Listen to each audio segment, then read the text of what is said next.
अस्सलाम वालेकुम नाजरीन कराम। अर्तुगरुल गाज़ी सीज़न 3 और एपिसोड नंबर 58 में अमीर सादुद्दीन अर्तुगरुल को मुबारक देता है और कहता है कि आपको फ़तह मुबारक हो। आपने सुल्तान की जान बचाकर ख़ुद को काबल और सरदार आला साबित किया है। फिर अर्तुगरुल सुल्तान से कहते हैं कि आज सलीबी वेसलोस की लाश लेने आएंगे। मैं आज वेसलोस की लाश को चौक में लटकाना चाहूँगा ताकि दूसरे गद्दार इबरत हासिल करें, जिस पर सुल्तान इजाज़त दे देते हैं और कहते हैं कि शेर गीदड़ की तरह अपना शिकार छुपा कर नहीं करता। दूसरी तरफ गुलबानो को अल्लाह ने बेटे से नवाजा था। हिफ्सा खातून बानो जीजे को मुबारक देती हैं। फिर जब बानो जीजे कहती हैं कि काश रुशान यहाँ होते।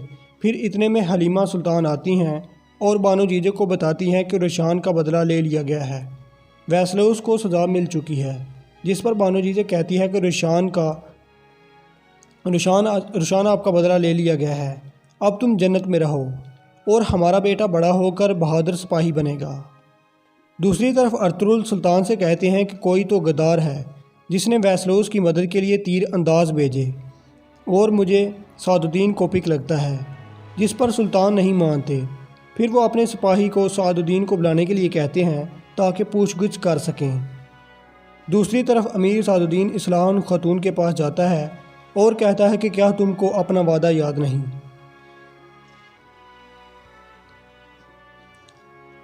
दूसरी तरफ कमांडर नुकुलस और एक्तरीना अपनी शिकस्त का मातम मना रहे होते हैं तो सिपाही सफदर वहां जाकर बताता है कि गवर्नर वेसलोस मर गया है, उसकी लाश सराय में है, आकर अपने गवर्नर की लाश सराय से ले जाओ।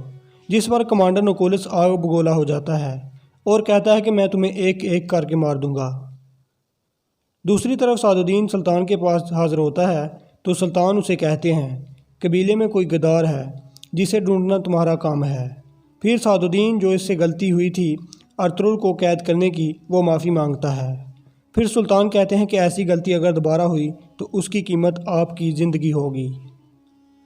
दूसरी तरफ कमांडर नुकुलस पछतावे का शिकार होता है तो एक्तरीना उसे कहती है कि इसे निकलो और मुकाबला करो, जिस पर वो कहता है कि तुम मुझ पर हुक्म चलाओगी। जिस पर एक्तरीना कहती है कि ये मेरे बाबा का किला है और उसकी हिफाजत भी करना मेरी ज़िम्मेदारी है। दूसरी तरफ सुल्तान सराय में तमाम तुर्क सरदारों का जरगा बुलाते हैं और कहते हैं कि हमें काराए चेसर किला फ़तह करना होगा और अपना परचम लहराना होगा। दूसरी तरफ एक्तरीना अपने शहनशाह को खत लिखती हैं और कहती हैं कि मुझे किले का गवर्नर मुकर्रर किया जाए और किले की हिफाजत करने के लिए फ़ौजी दस्ते भेजे जाएं। फिर सलीबी सिपाही अपने गवर्नर की लाश लेने सराय में आते हैं तो सुल्तान अर्तुगरुल को कहते हैं कि वेसलोस को तो गिरा दिया है, अब किला फ़तह करना बाकी तुम्हारी ज़िम्मेदारी है और मुझे तुम पर और तुम्हारे सिपाहियों पर पूरा यकीन और एतमाद है। दूसरी तरफ कमांडर नुकुलस और तमाम कमांडर मिलकर नई हिकमत अमली तय करते हैं, जिस पर एक्तरीना सब की राय लेती है और सब कहते हैं कि मज़ीद फ़ौज मंगवा कर अपना दफ़ा मजबूत करेंगे। जिस पर एक्तरीना कहती है कि हमें इन्हें के अंदर और उन्हीं के कबीले के अंदर गद्दार पैदा करने होंगे, जिससे हमारी कामयाबी के अमकान ज़्यादा होंगे। दूसरी तरफ अर्तुगरुल अपने खेमे में वापस आते हैं तो हलीमा और अर्तुग तमाम उनको फ़तेह की मुबारक देते हैं और गुलबानो जीजे के बेटे की खुशखबरी भी देते हैं। अर्तुगरुल हकीम अर्तुग को सुल्तान का हुक्म सौंपते हैं और कहते हैं कि किले जाकर कहो कि किला हमारे हवाले कर दें, वरना ना तो वहाँ कोई पत्थर रहेगा और ना कोई सर। दूसरी तरफ हिफ्सा खातून बमसी को खुशखबरी देती है कि तुम चचा बन गए हो, जिस पर बमसी खुशी से झूम उठता है। फिर अर्तुगरुल इब्न अरबी के खेमे में जाते हैं और शुक्रिया अदा करते हैं कि आपकी दुआओं से वेसलोस नामी रुकावट ख़त्म हो गई है। फिर इब्न अरबी अर्तुगरुल को दुआ देते हैं और कहते हैं कि अल्लाह आपको मज़ीद कामयाब करे और तुम हक़ के रास्ते पर हो, अल्लाह तुम्हारी मदद ज़रूर करेगा। दूसरी तरफ इसहाक तमाम सिपाहियों के ज़ख्मों पर मरहम लगाते हैं तो इतने में बमसी वहाँ आ जाता है और तमाम को खुशखबरी देता है कि हम चचा बन गए हैं, जिस पर तमाम खुशी से झूम उठते हैं। फिर बमसी तुर्गत को कहते हैं कि अगली बारी तुम्हारी है। दूसरी तरफ तमाम सलेबी मसीही अंदाज में अपने गवर्नर की तदफीन करते हैं तो एक्तरीना वहाँ ख़िताब करती है कि हम अपने किले की हिफाजत भी करेंगे اور اپنے گورنر ویسلوس کا بدلہ بھی لیں گے۔ پھر اصلاحان اپنے بھائی الیار کی قبر پر جا کر دعا مانگتی ہے اور کہتی ہے کہ آپ کا بدلہ لے لیا گیا ہے اور آپ کا قبیلہ محفوظ ہاتھوں میں ہے اور اب تم جنت میں رہو۔